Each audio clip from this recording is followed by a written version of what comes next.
అది దృష్టిలో పెట్టుకొని పని చేయండి. ఏదో చేస్తున్నామంటే అన్నీ దొబ్బుకుంటూ పోవడం కాదు. సరే నువ్వు చేస్తున్నావు, ఆటోల అందరూ ఒకేసారి తీసే అంటే కాదు. మొన్న 150 బళ్ళు పట్టారు గచ్చిబౌలిలో.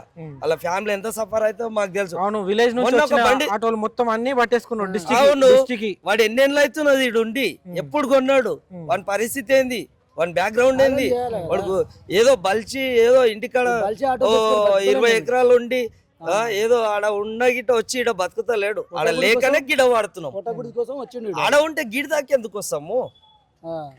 విలేజ్లలో ఉంటే మాకు ఆల్రెడీ ఇక్కడ దాకా రావాల్సిన అవసరం లేదు. మేము చదువుకున్న నిరుద్యోగులు చాలా మంది ఆటోలు నడుపుతారు. వాళ్ళ పొట్ట గిట్ట కొడుతురు కదా ర్యాపిడో, ఓలా, ఊబర్ తీసుకొచ్చి. గవర్నమెంట్ మీద ఆధారపడకుండా మీ కష్టార్జితం సెల్ఫ్ ఎంప్లాయ్మెంట్ ఇది. సెల్ఫ్ ఎంప్లాయ్మెంట్ ఉన్న వాళ్ళే ఆటో ఫీల్డ్ వస్తారు. అది దృష్టిలో పెట్టుకొని పని చేయండి. ఏదో చేస్తున్నామంటే అన్నీ దొబ్బుకుంటూ పోవడం కాదు. సరే నువ్వు చేస్తున్నావు, ఆటోల అందరూ ఒకేసారి తీసే అంటే కాదు. మొన్న 150 బళ్ళు పట్టారు గచ్చిబౌలిలో. వాళ్ళ ఫ్యామిలీ ఎంత సఫర్ అవుతుందో మాకు తెలుసు. అవును, విలేజ్ నుంచి మొన్న ఒక వచ్చిన బండి ఆటోలు మొత్తం అన్ని పట్టేసుకున్నాడు అవును, డిస్ట్రిక్ట్. వాడు ఎన్నేళ్ళు అవుతున్నది ఈడు ఉండి, ఎప్పుడు కొన్నాడు, వాని పరిస్థితి ఏంది, వాని బ్యాక్గ్రౌండ్ ఏంది, వాడు ఏదో బల్చి ఏదో ఇంటికాడ 20 ఎకరాలు ఉండి ఏదో ఆడ ఉన్న గిట్ట వచ్చి ఈడ బతుకుతా లేడు. ఆడ లేకనే గిడ వాడుతున్నాం.